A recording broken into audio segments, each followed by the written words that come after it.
धन निरंकार जी, हम आपके साथ आए हैं एक और कहानी के साथ। आज की कहानी है धर्म ज्ञान क्या है। एक गांव में आकाश नाम का युवक रहता था। वह धार्मिक प्रवृत्ति का था, परंतु उसका विश्वास केवल बाहरी आडंबरों तक सीमित था। वह मूर्तियों की पूजा करता, व्रतोपवास रखता और मानता था कि यही सब कुछ है। उसे लगता था कि ईश्वर कहीं दूर किसी विशेष स्थान पर रहता है। यही उसका भ्रम ज्ञान था, अधूरा और कल्पनाओं पर आधारित ज्ञान। एक दिन गांव में निरंकारी सत्संग हुआ। आकाश भी उत्सुकतावश वहां पहुंच गया।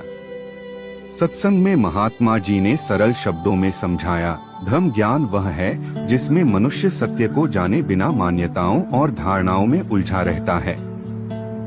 जब तक ब्रह्म ज्ञान नहीं मिलता, तब तक हम अंधविश्वास और कल्पना के सहारे जीवन जीते हैं।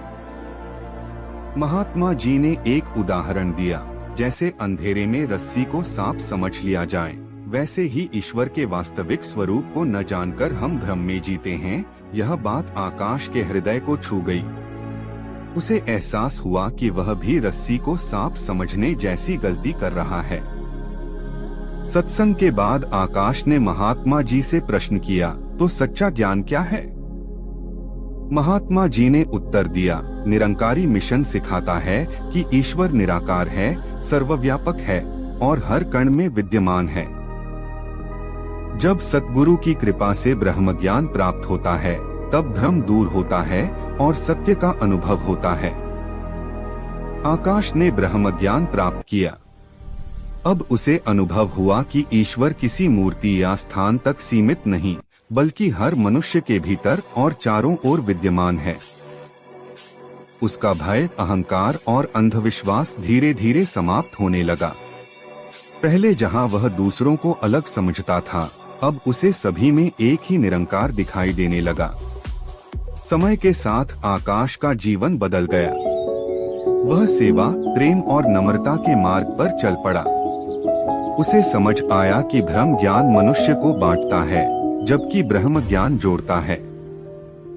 निरंकारी मिशन के अनुसार सच्ची भक्ति दिखावे में नहीं, बल्कि सत्य को जानकर मानवता की सेवा करने में है।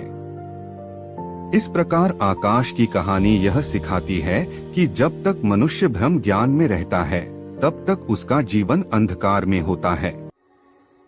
लेकिन सतगुरु की कृपा से जब सत्य ज्ञान प्राप्त होता है, तब जीवन प्रकाशमय हो जाता है और मनुष्य निरंकार से सच्चे रूप में जुड़ जाता है।